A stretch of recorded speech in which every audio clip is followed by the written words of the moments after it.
put smiles on your faces. Who's gonna make us laugh?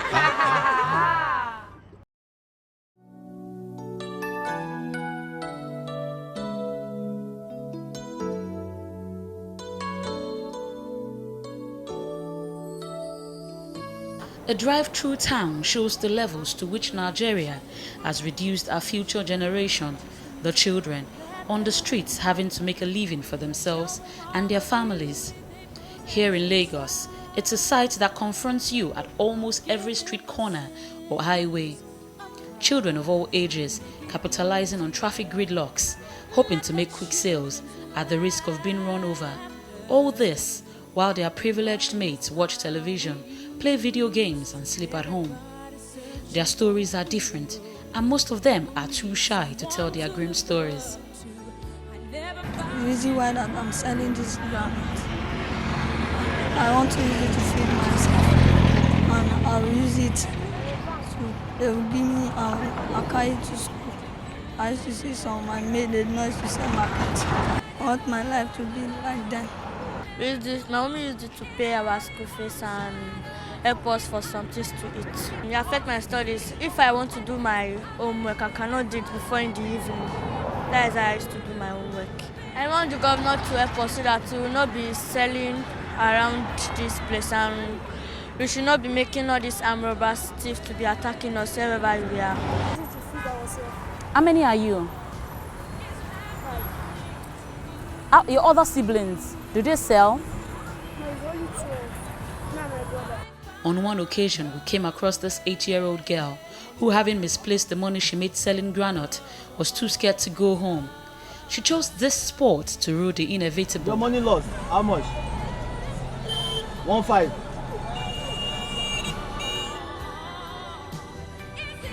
This is only one of the problems a section of the child population in Africa face.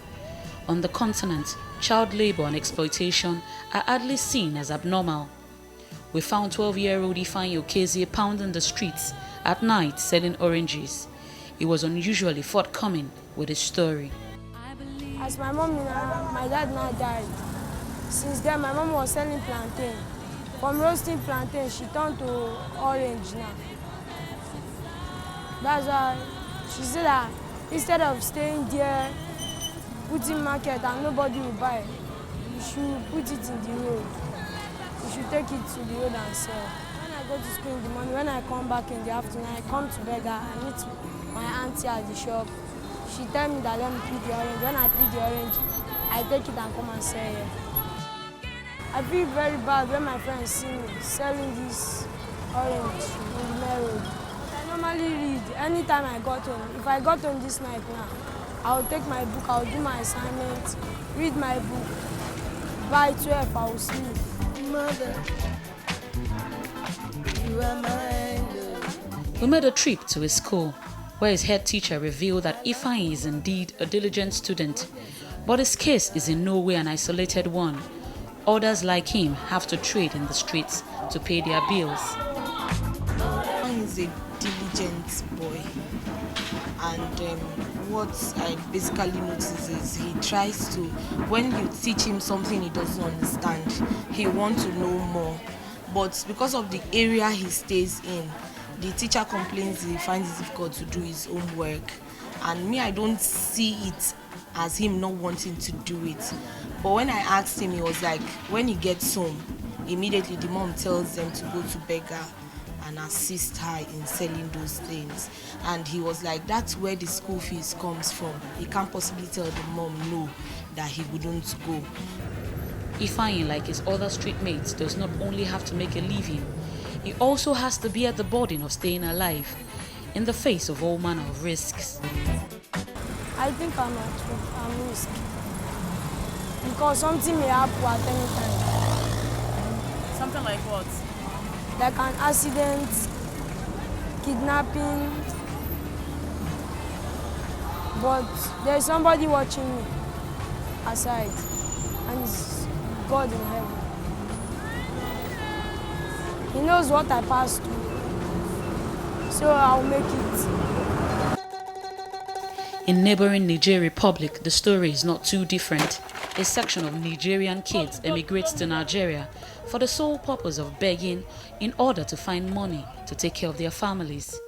We ran into this pair hanging around the motor park in Ibadan, another city in Nigeria's southwest. They add a bit of entertainment to their begging. Where are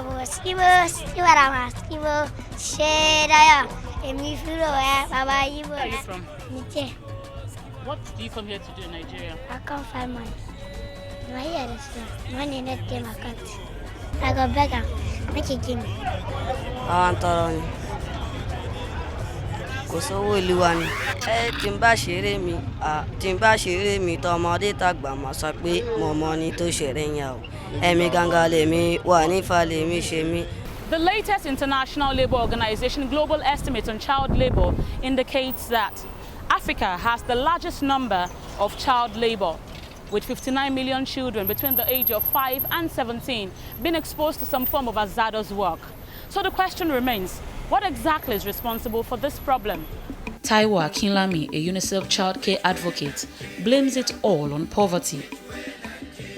15 million are involved in child labor in Nigeria. 15 million. Now, out of these 15 million, you will hardly find the children of the rich or the children of the upper crust. You find the children of the poor, the hewers of wood, the drawers of water, the hoi polloi, the people that Frantz Fanon called the wretched of the earth. Those are the people whose children are hawking. And so, fundamentally, I think poverty is the foundational problem. With instability comes poverty. With poverty comes child labor, where everybody has to fend for themselves.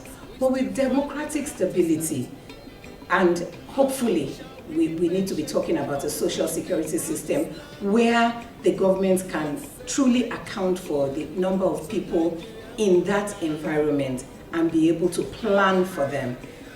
In Nigeria, the Child's Rights Act was adopted in 2003, with various states domesticating it. But there is little or no enforcement. The simple reason why the law has failed is because the law is not going to enforce itself. No matter how strong the law is, it has to be enforced by people. And you see, there are 150 million Nigerians, or 70 million, or 200 million. Now, you can't have 200 million police officers. You must have a people that are conscious of the provision of the law. That is what is called social policing. You need to love your country. You need to love your state. You need to love the next person. Be your neighbor's keeper for you to understand that love is indeed important. But that aside, if you don't take time out to call the numbers that you have to call when you see these things happening, nothing is going to be done. Whether children deserve to be on the street to fend for themselves and their families is an unanswered question across Africa. Still, the United Nations Children Emergency Fund UNICEF Charter affirms that every child is entitled to the basic necessities of life.